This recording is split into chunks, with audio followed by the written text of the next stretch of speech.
we're here in your home and studio. You work here too, and I wanted to ask you a few questions about your work, specifically, I suppose, the impact of sort of a history of modernism and how that has affected certain parts of your work, but also I also wanted to ask you about a specific work that you did in Manhattan at the Metropolitan Museum, which was a very kind of Dadaistic sort of work. We can talk about that a little bit to some extent as well. So, modernism. Well, yeah, modernism. I'll tell you what is modernism for you? My two main men from the 20th century were Duchamp and Cage. Mm. So I think that Duchamp dominated the first half of the century, and Cage, people caught up with him later and digested it more, and then Cage took over from the second half. Yeah. And my feeling about, of course, Duchamp was that he just exploded the door. Mm. And the other artist that would mean something to me and that's involved in my work too is Malevich. I think the Russian constructivists for me in terms of painting.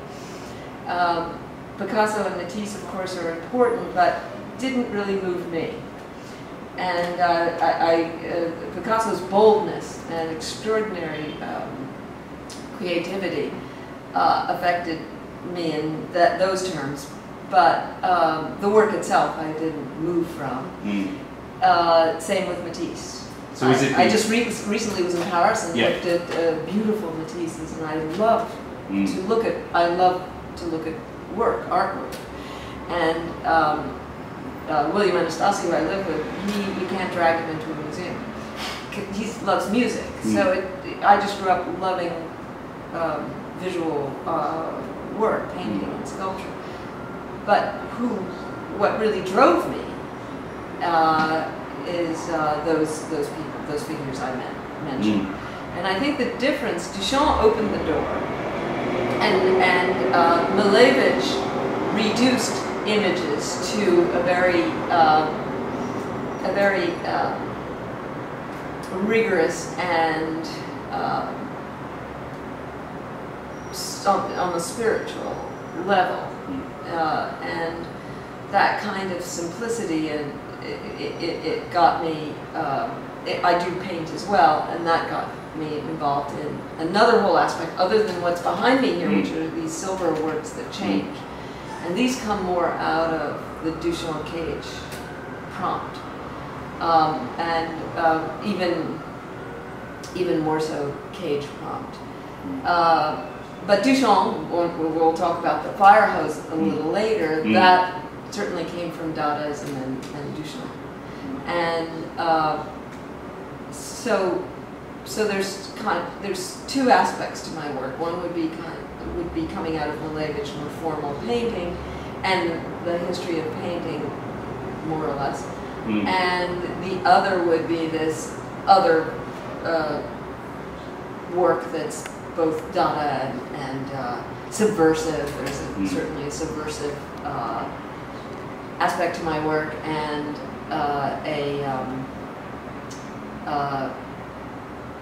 I suppose you could say even the chemical paintings that change are subversive too.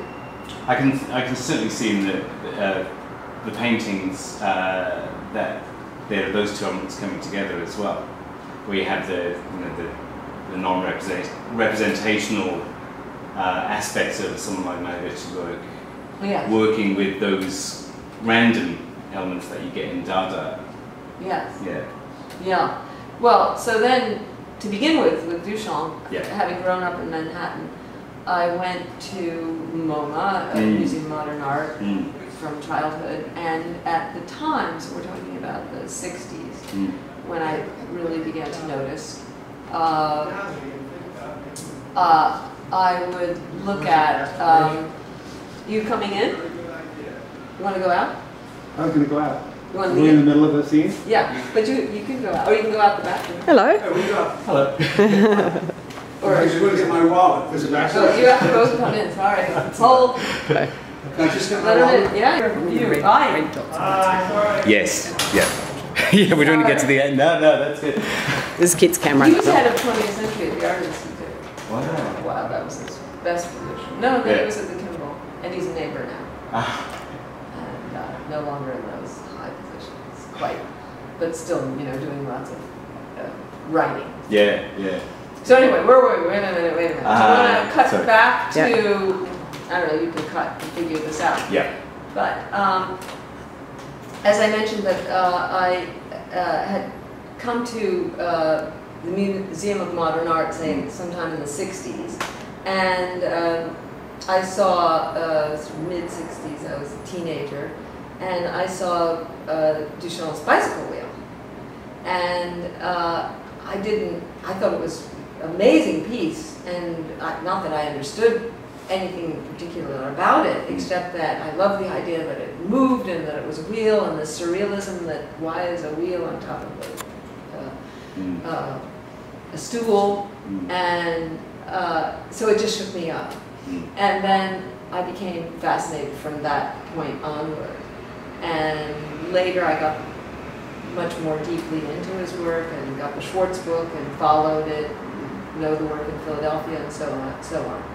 And in fact, I've noticed you got a chessboard set up as well, which is we very have a chessboard, yes. And we have a little miniature of the bicycle wheel on the piano. Oh, you do? Yeah. Absolutely, Yes. yeah. And produced in metal, steel, and it's been. Yeah. And so, yeah, I thought, you know, it was not only surreal, but as Duchamp described, it was hypnotic. And that it was hypnotic in the sense of a fire, too, that you can sit and watch a fire just as comfortably as you could sit and watch a bicycle wheel spinning in the air, the way that is. And Duchamp himself wasn't sure that it was a work of art when he started it. You know, he was fooling around, which a lot of art starts out in this kind of casual fooling around way. And then I've done a number of works that have been important to me later that began that way. And so then in 1976 I claimed a fire hose, so let me get the image.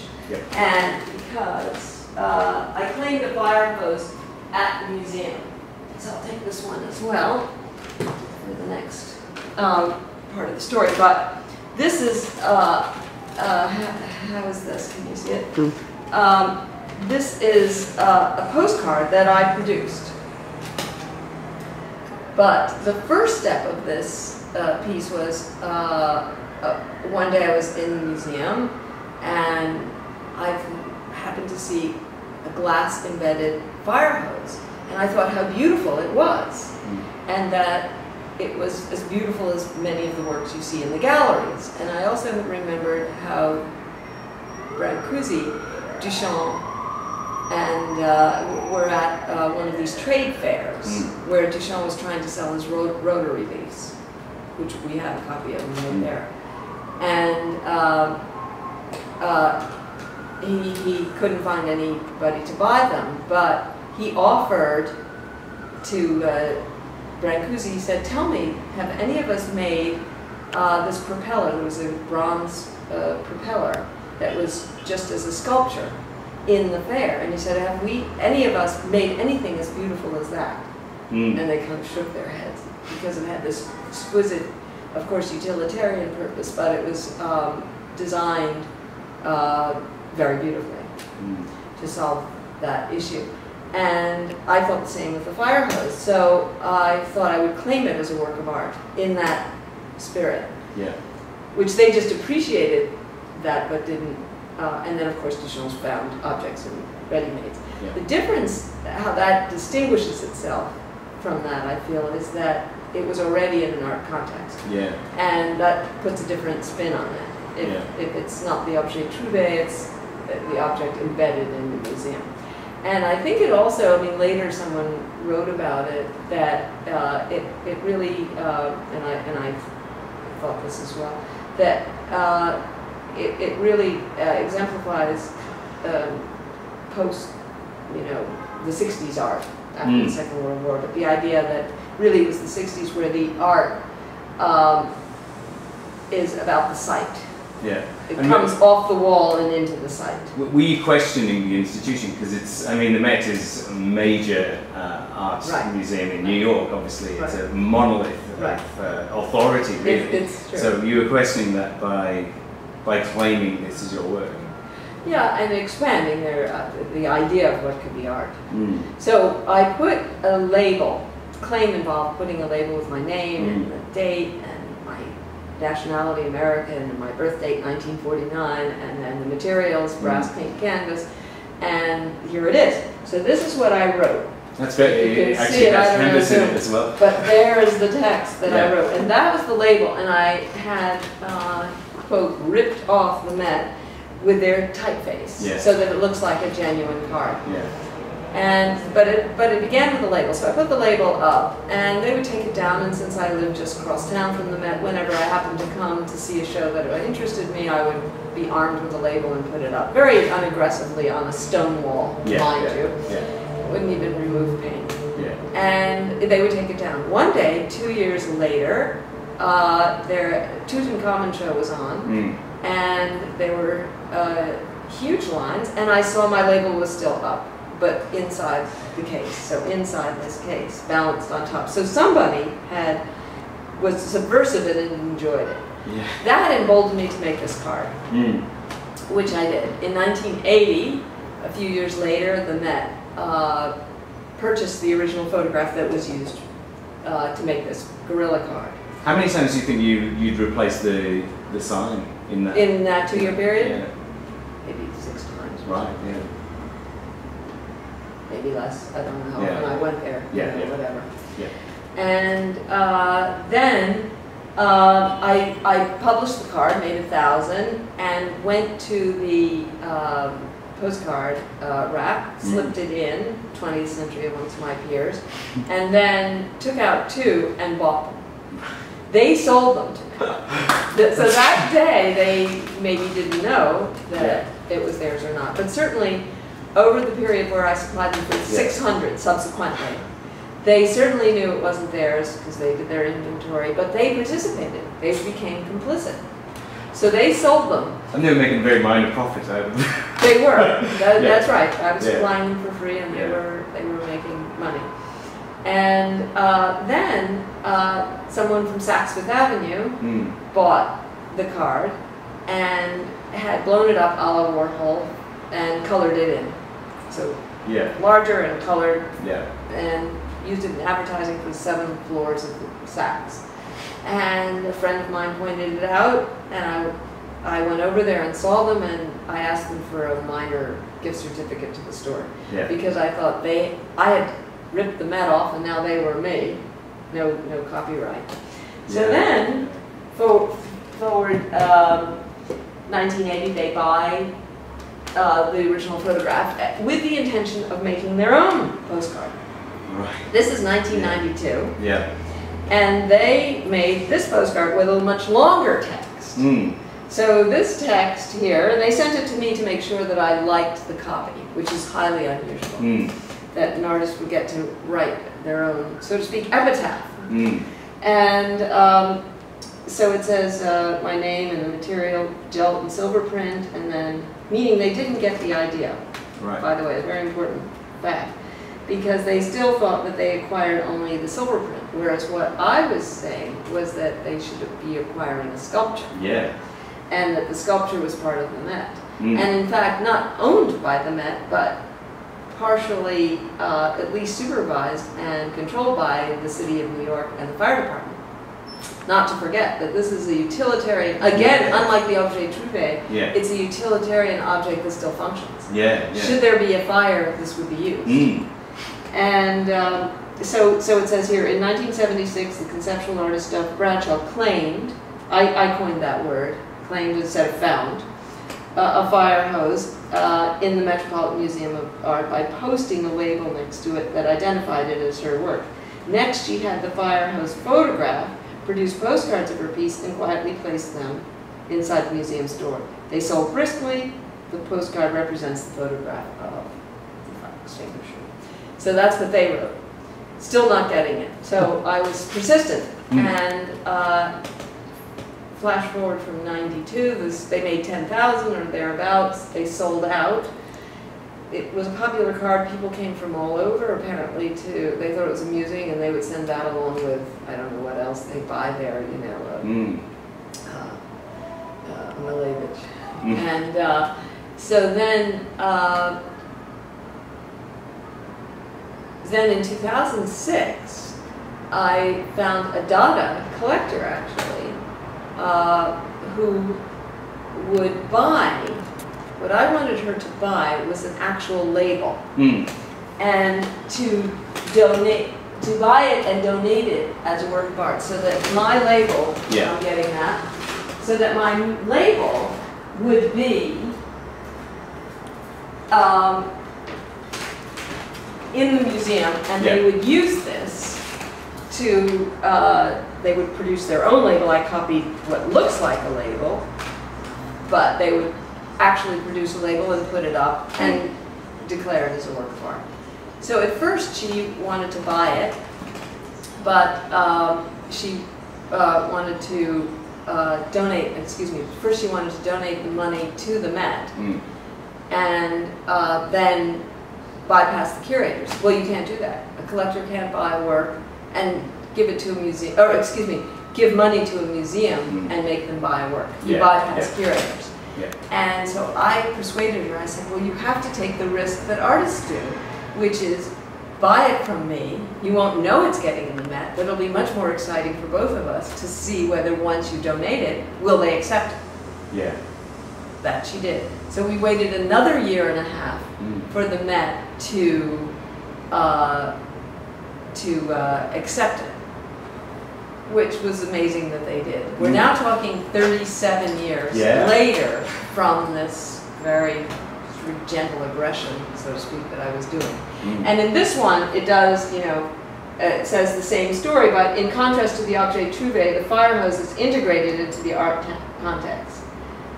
It exemplifies one of the major shifts in art since the 1960s, refocused attention from the object and picture plane to the site itself. A second distinction from the objet trouvé is the fact of the hose potential function. And then I mentioned the city fire department. And in fact, I went to the fire department and asked them if a permanent label was up as kind of ammunition for a board meeting, should there be one. Would it bother them? They said, the battalion commander laughed and said, of course not. They would absolutely just use it nonetheless. And I retitled it sometime in the 90s to the title Performance. And the reason was that I was thinking that any aspect of it, all of the strategies and interventions I had done with the museum and their responses, that was a performance, an ongoing performance, and the very board meetings that they would go to where this would be on the accessions committee, and then they'd say, well, we ran out of time, we're not going to deal with that now, or we'll postpone it. But it finally came up. So all of that would be part of my performance, including a fire. Now, some people had accused me that I said I would not start a fire, but should there be one in the museum? I want to be very careful and emphatic that I am not, you know, spray painting Guernica or something like that. That should there be one, though, that would be part of my performance, if that hose was in use. So that's the whole story, and not quite finished. Sorry, but the last episode I want from the Met, because I'm very demanding here, is that they must hang the label, which they haven't done yet. They have archived it, and they have said in a letter that they will put it up, but reserve the right not to keep it up all the time. And they haven't done it. And they've said they were going to do it, but they haven't done it. So I'm waiting for them to dust it off, put the label on, and light it. And until that's done, I still have more work. I should get you to tell me where it is in the Met as well. So yes, it's on the grand staircase. Go up that to the right, turn right again, and then turn right again. So it's 3 rights. Up, right. I'll go check right, that and then around the corner, a left. It looks like a little humble place, but on the other hand, that's the main fire hose that is looked at when people are lining up to see Da Vinci exhibitions, Tutankhamun, and whatever. Major exhibitions. So I thought in the normal use of the Met, people may discover it and it would be, whatever, and they would be amused by it or notice it or think about it. But really, people who stand in line with nothing else to show might have more of an opportunity to see it. It's when you explain it like that as this 30-odd year process. Yes. I can see how, even though it's a very different kind of artistic gesture from the other works that you do, which the paintings, but also the works in which you have the water dripping away. Yes. They are all about time, aren't they? Yes, they're about that's right. very, very long processes with a tiny amount of pressure. Yes. Right. Yeah, that's an interesting point you make. Tiny amount of pressure, but it was a light pressure on the mat. Yeah. Because I've waited years in between doing another action. Yeah. Waiting for them. For instance, now I haven't put another label up. We've been waiting now since they accepted in 2007. We're 5 years. Right. Okay. And still no label up. And in fact, now it's very, in their hands. Waiting. Yes. Well, I could prompt them, but I'm waiting. Eventually. I'm hoping. Can you tell me that with the painting that you're sitting in front of, you mentioned before that it changes, that there are... Yes, and when you say there's a connection to the work, there is a connection in the sense that even the fire hose is an indeterminate work, because I'm having a, so to speak, conversation with this museum, and we don't know the outcome. And in this work, the surface is covered with silver. The size is my arm stretch this way and then above my head and standing. So that determines the size of the painting. And the materials are silver, as I said, with a chemical liver of sulfur. So the chemical is a medieval, the word is medieval patina for silver. And it darkens it. And technically speaking, it sulfurizes it, although people commonly call it oxidizing. Yeah. But it blackens it. And so what I did is with chance, and this is both Duchamp, even Mozart's worked with chance, along the way, many artists have worked with chance.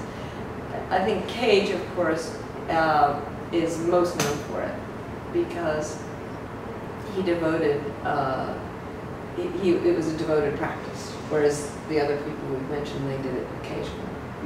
And certainly took advantage of chance. And I think all artists do that. But in this case, it's more a calculated use of chance, so to speak. And what I did for the composition is I threw unknown templates, we won't say what they are, but mysterious things, onto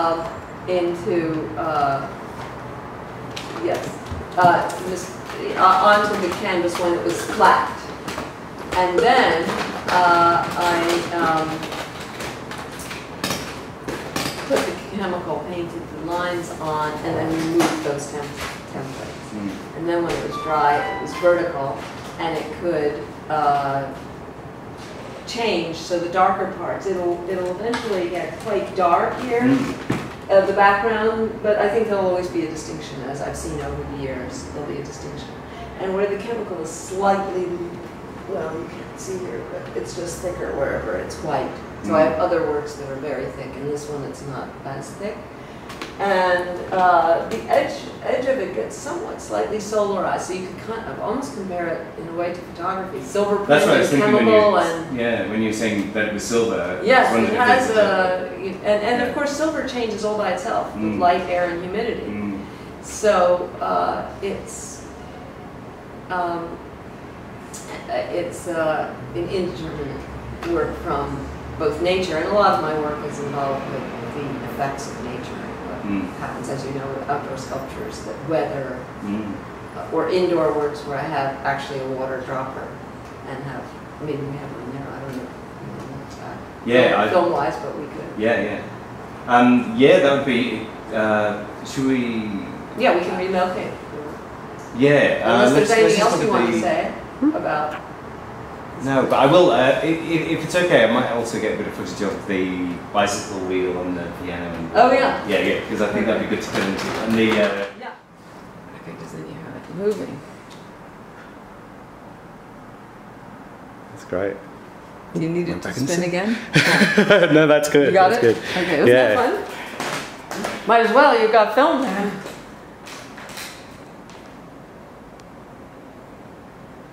Well, her chest is a little askew. Oh yeah. It's. Yeah. Well, you can see I'm a little anal compulsive here. There we go. So then, this work is. Where do you want to? Oh, I should be maybe back here. Yeah, yeah. Let me see if I get down here. Oh yeah, I'm right-handed. Okay. But that's good. So. I haven't done it from this side. Oops, you don't film now. Oh, okay. Because I've made a mess. Because usually, oh, I know what I'll do. There we go. Okay. Ah. So, I'll just calibrate this. So it drops. Now you can film it first. I'm just getting it to drop very slowly. So how long would it take to go through the container of water? Yeah. At the slow rate, it would take twice a week. Yeah. About. And I thought of it as a very, very quiet indoor fountain. Mm. That's interesting how it's going here. And I chose something very hard like stone. Yeah. And something very soft like salt, which actually you could shoot over there. Mm. And I thought I wanted to have a change that was fast and a change that would be slow. Mm. And so limestone is a particularly, stone, it's a particularly soft stone. Yeah. So this particular stone here, I started in 1996 and I've been watering it since then. And I have others that I haven't been watering and they are less penetrated. I started it off with just a mild bit of acid, and just to mark the hole, and then the water has been. Oh, so it's like it's penetrated the surface, and it's kind of let it in. Yes, and, yeah. And it's much more eaten away with just this gentle drip of water. So this has in fact been going for 15 years or so. Yeah. That's the math. Yeah. And the salt was the first work I did. So I got salt boulders to begin with, and had them shipped from a mine in Cincinnati to New York. It was the closest salt mine we had.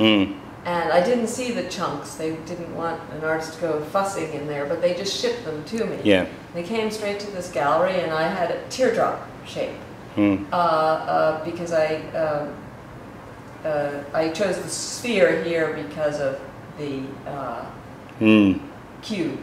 Yeah. But for those, it was a teardrop, and then sometimes I have poured salt in a cone, so you would have a cone shape pouring of the salt. And that was simply a sculptural idea. Yeah. But the basic idea was I wanted to make sculptures that would change shape. And yeah. Sorry. The stone would change shape very gently and slowly, and the salt much faster. And of course, when I pour salt, once I did it in Rome, and the dropper was on one floor, and the salt pile was about chest height, and it was on the floor below. So that was the most dramatic and fantastic way of displaying it.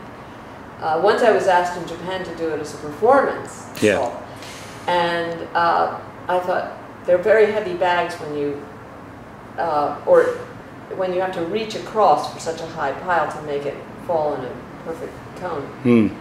But I envisaged two Japanese men, all in black, pouring, reaching across, because you need two people to hold it and pour from the center. And then they could pour it into this white cone pile, and then I would have a dropper on a pulley that could then come in, and we could adjust the height, and then I would come and start the water. And I thought that as a performance, it's usually a sculpture I would make quietly alone or with some assistance, but not in a more refined way as a performance. These are very different with from the bullet works as well. I mean, you're talking about things making a very, very slow, gradual, almost geological kind of scale of change. With the bullets, that's instantaneous. In a second, you know, they're much more, in some regards, a much more violent process of change that you're dealing with the bullets. Well, you would ask why, what were they shot against? And so these are New York City police, NYPD we say, police fire bullets. And there's a firing range. I went to a range back in '79 and shot some bullets. I never had shot before. I shot some bullets, and in fact what I did is I cast some in silver, and then they were put into cartridges and I shot them, and it was very hard to retrieve them. All the other bullets I've done were shot by policemen, and they do it in practice, and so there's a target, and it's about 60 feet, and they shoot at the heart of a figure that's on that target. And that was once at a jewelry store, I actually showed my bullet earrings that I had cast from some of these shot bullets that open up as flowers. And the target is a paper target in front, and then behind is a steel sheet like this and like that. So the bullet hits, ricochets, goes down and falls into sand. So they can retrieve the bullets and melt them down and use them again. And so I collected them. The first time I had the idea, I collected them right at a local place. And then I sifted through and looked through a lot of them, and the ones that looked the most pleasing I selected to cast later in gold and silver. And then the political idea was to wear them as jewelry, as opposed to, of course, the deadly purpose. And because they do look like flowers, they've got that, you know, that flower power. Yeah, that's true. So you said that they're usually displayed in a display cabinet when you... Well, I've shown them scattered in a display, and in fact, the two gold ones here are earrings. I could put them on. So they've actually got a back on them. They are earrings, and for this piece, this was just for the photograph and the kind of demonstration, but for this piece, they were, I'm using earrings, but in here, I may just cast in gold a nugget. Actually, That's true, because they do look like nuggets as well, don't they? And so I just retrieve them. So anyway, there's as earrings, and I've cast them in silver. I usually don't wear gold. I wear silver, so I have silver ones in the other room. But anyway, so what I'm thinking that's what I'll do is get a dramatic one and cast that for this piece, and then use chance for the alignment. But this I just did for the photograph. Because the show is until January, so I have time to complete the work. And then this piece here is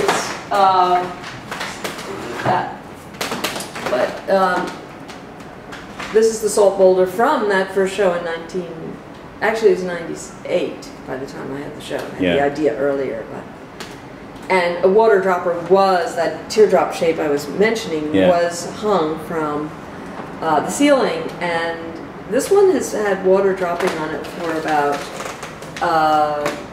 3 or 4 months, not that long. I've dropped them and they can break apart. When I've done a cone, I pour it fresh each time. I did another piece called 6 Continents where I got salt from each of the continents. Yeah. And the different colors of the salt had to do with the impurities that are in each of these places. So for instance, from Australia, I got white salt at one time and then brown salt at another time. Yeah. And the salt came to New York. How I got it took several years to get the salt, but of course it's for snow melt here. Oh, so right, it's not yeah. table eating salt. Yeah. And it was shipped from all over the world, the salt, to Staten Island. And so when I saw it, I said, it's pink salt and green salt. And then I said, where are these salts from? I had this idea. And the green salt was from the Dominican Republic, and the pink salt was from Chile. And so then where are the other continents? I had to wait until another shipment came in to get another color. Just by chance. That's why it took a while. I didn't order the salt because I needed a lot of it. Yeah. So then finally, from Egypt, this kind of buff color salt came in. So that was, you got Africa.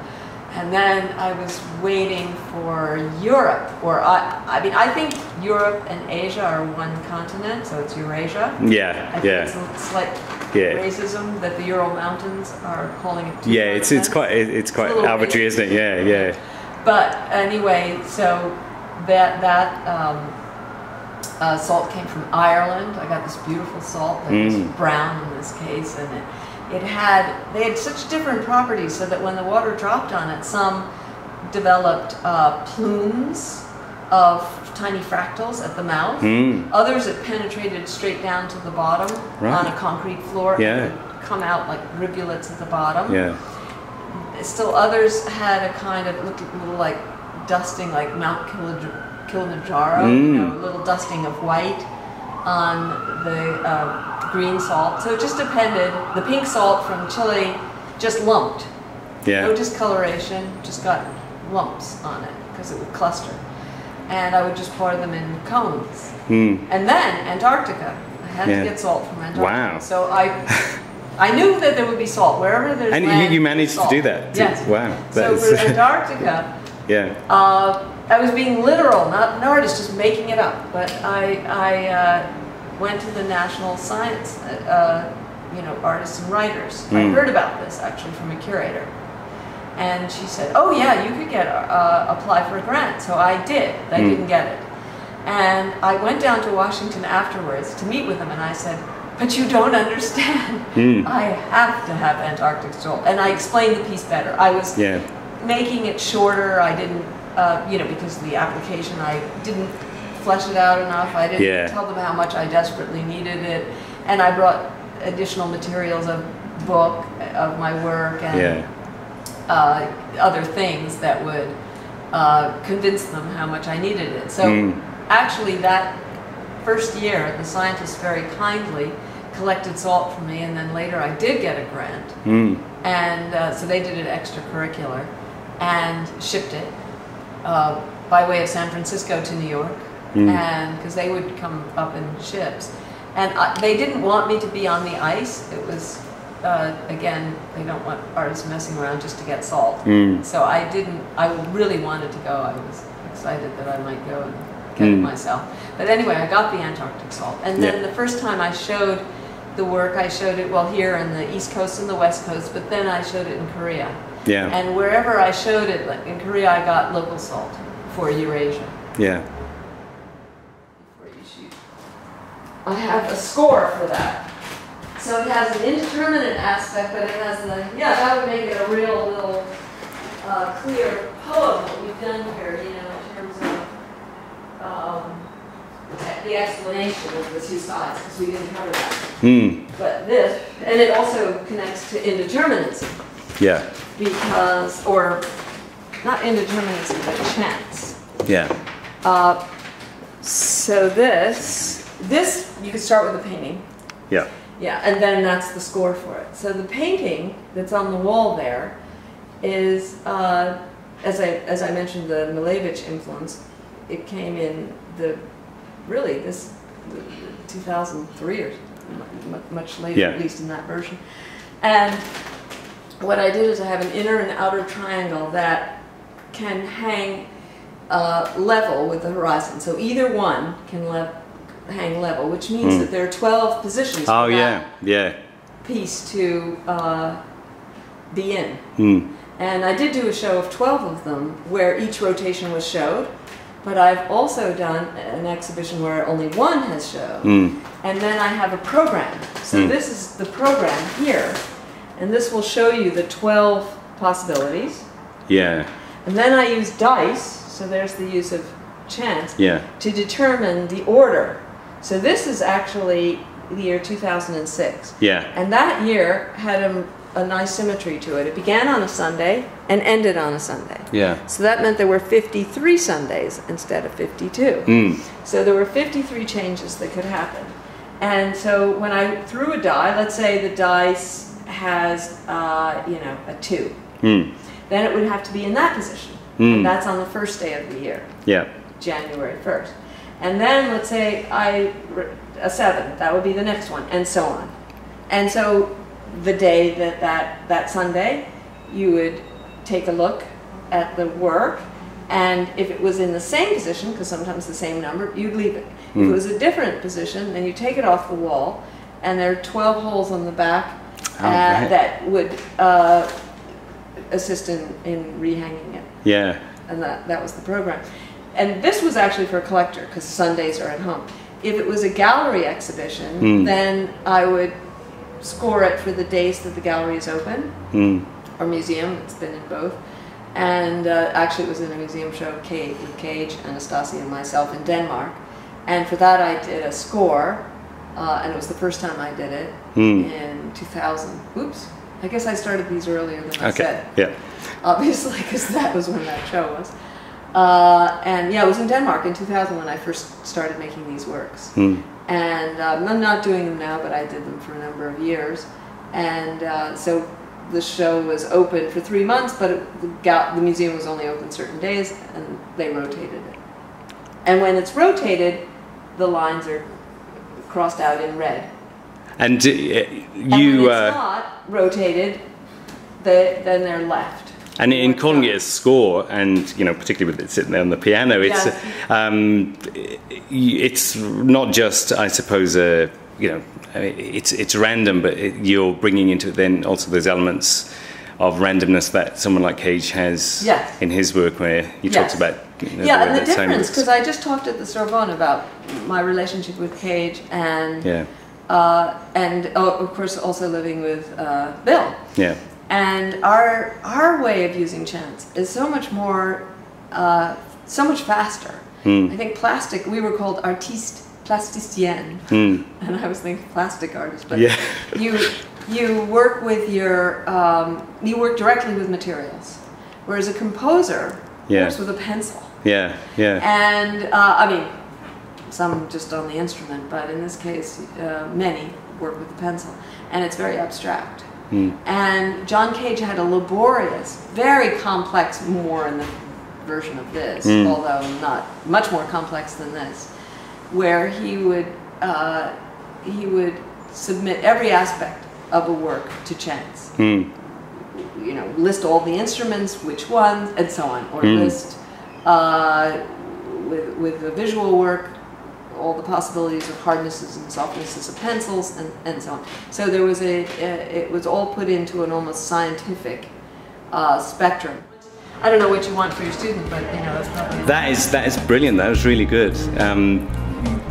Yeah, I can see a continuity in your work that I didn't see before. Absolutely. Each work is so different. There is because I think that an artist can't help but do a self-portrait. It must be self-portrait. I mean, I can't analyze it. But anyway, the slow movement, as you say, and then the path. I have different extremes.